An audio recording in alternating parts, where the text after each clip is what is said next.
Hello students आज आमी এই টপিকটো পঢ়িম তো ইয়াতে টপিকটো লিখা আছে torque acting on a dipole placed in an uniform electric field তো টর্ক এই যোনটো টর্ক আছে এই কোয়ান্টিটিটো তোমালোকে আগতে পাইছা সো টর্ক কি হয় দ্যাট যিকোনো বস্তুত ইকুৱেল এণ্ড অপোজিট ফোৰ্স যদি অ্যাক্ট কৰে তেনেহলে এটা কাপল সৃষ্টি কৰে and that rotate the body and that rotating force is called what? Torque. So আমি কি কৰিম এটা ইউনিফৰ্ম ইলেক্ট্ৰিক ফিল্ড লম ইউনিফৰ্ম ইলেক্ট্ৰিক ফিল্ড মানে this parallel lines all have same distance এইবোৰ কি কয় ইউনিফৰ্ম ইলেক্ট্ৰিক ফিল্ড সো এই ফিল্ডটো কেনেকৈ ক্ৰিয়েট হৈছে তোমালোকে চাবা যদি আমি এটা পয়েন্ট চাৰ্জ লওঁ ইয়াৰ যোনটো ফিল্ড হয় শেপটো কি হয় স্ফেৰিকেল হয় তোমালোকে 3 ডাইমেনশনালত কনসিডাৰ কৰিবা ধৰি লোৱা স্পেচত এটা পয়েন্ট চাৰ্জ লৈছোঁ ইয়াৰ চাৰিওফালে যোনটো স্ফেৰিকেল ফিল্ড হ'ব শেপটো কি হ'ব স্ফেৰিকেল আৰু যদি আমি এনেকুৱা চাৰ্জ প্লেট লওঁ এটা পজিটিভলি চাৰ্জ প্লেট আৰু এটা নেগেটিভলি চাৰ্জ প্লেট তেনেহ'লে ইয়াৰ ইলেক্ট্ৰিক ফিল্ডছবোৰ কি হ'ব এনেকুৱা প্যাৰেলাল লাইনছ হ'ব সো আমি এই ফিল্ডটো কনসিডাৰ কৰিছোঁ সো ইয়াতে আমি ইউনিফৰ্ম ইলেক্ট্ৰিক ফিল্ড লৈছোঁ এটো প্যাৰালাল লাইনস ৰেড কালাৰত তোমালোকে চাবা আৰ ইয়াতে কি কৰিছোঁ আমি ডাইপল ৰাখিছোঁ ডাইপল আগতে পঢ়িছোঁ বা মই দিছোঁ এই ভিডিও কেটা চাই লবা that a pair of positive and negative charge আমি যদি পজিটিভ আর নেগেটিভ চাৰ্জৰ পেয়াৰ লওঁ হেতুকে কি বুলি কোৱা হয় dipole it is separated by a distance টুৱাইছে এই ডাইপলটো এই ইলেক্ট্ৰিক ফিল্ডত ৰাখা হৈছে আৰু এই ডাইপলটো ফিল্ডৰ লগত এংগেল কৰিছে থিটা ঠিক আছে যেতিয়া এটো ইলেক্ট্ৰিক ফিল্ডত ৰাখা হয় তেতিয়া কি হয় দুটা চাৰ্জ আছে ইয়াতে দুটা চাৰ্জৰ ওপৰত এই ফিল্ডটোৰ কাৰণে ফোৰ্স এপ্লাই হ'ব আৰ এই প্লাস কিউ চাৰ্জৰ ওপৰত যোনটো ফোৰ্স আছে that is plus Q E আৰ এই মাইনাস কিউৰ ওপৰত যোনটো ফোর্স হ'ব that is minus Q E তো ইয়াতে দেখা যায় আমি দুটা ফোর্স পাই আছো দুটাই কি হয় ইকুয়াল ইন ম্যাগনিটিউড ইকুয়াল হয় কিউ ই ম্যাগনিটিউড হয় বাট অপোজিট ইন ডাইরেকশন সো এই দুটা ফোর্সে কি কৰিব ডাইপলটোৰ ওপৰত টৰ্ক ক্ৰিয়েট কৰিব আৰ এই ডাইপলটো ৰোটেট কৰিব সো এই টৰ্কটো কিমান হয় এইটো আমি ক্যালকুলেট কৰিম তো ইয়াতে আছে force acting on charge plus Q due to field E এইটো কি হয় plus Q E and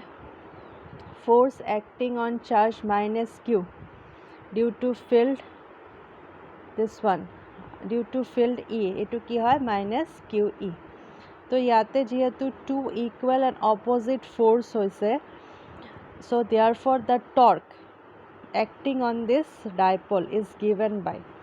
torque or formula ki hoy tau equal to either force mane ei duta force or jikono eta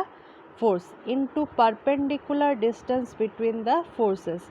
এই force দুটা যে আছে এইফালে এটা force গৈছে এইফালে এটা ফোর্স গৈছে ইহঁতৰ মাজত যোনটো পাৰপেন্ডিকুলাৰ ডিস্টেন্স আছে এইটো কি কৰিব লাগিব মাল্টিপ্লাই আৰ ফিগাৰৰ পৰা আমি গম পাওঁ ইয়াৰ পারপেন্ডিকুলার ডিস্টেন্স কি হয় বি সি সো যিকোনো আমি ফোর্স লৈছোঁ আমি পজিটিভ ফোর্সটো লৈছোঁ ফর ক্যালকুলেশন পারপাস পজিটিভ ললে ভাল হয় so Q E into perpendicular distance এতিয়া আমাৰ BC2 কি হয় এটো আমি ফিগাৰৰ পৰা উলাম তো এইটো ফিগাৰ এইটো এটা ট্ৰায়াঙ্গেল ৰাইট এঙ্গেল ট্ৰায়াঙ্গেল আমি কনসিডাৰ কৰিলো ABC ইয়াতে এঙ্গেল আছে থিটা আমি যদি এই ট্ৰায়াঙ্গেলটোৰ সাইন অফ থিটা লওঁ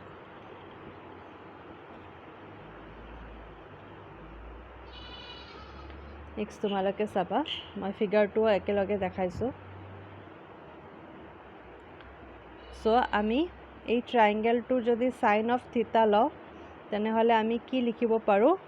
BC by AB perpendicular by hypotenuse so BC যদি উলাব বিচাৰো আমি কি লিখিব পাৰো AB sin theta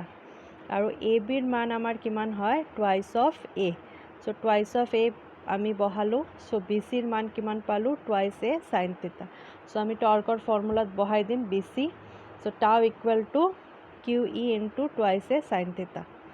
আকৌ আমি জানো q into twice a কি হয় p that is what dipole moment so q into টুৱাইছৰ ঠাইত আমি পি লিখিলোঁ, ই সেম থাকিব, সাইন থিটা সেম থাকিব। সো ভেক্টৰ ফৰ্মত আমি কি লিখিব পাৰোঁ, টাও ইকুৱেল টু যিহেতু সাইন থিটা আছে ইয়াতে ক্ৰছ প্ৰডাক্ট হ'ব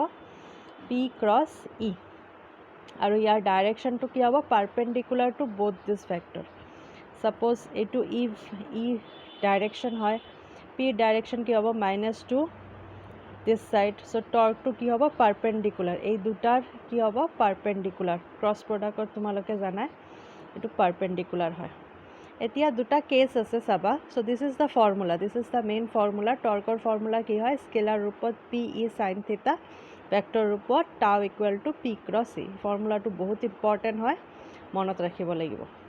তো ইয়াতে কেছ 1, আমি থিটাৰ ভ্যালু যদি 0 ডিগ্ৰী বা 180 ডিগ্ৰী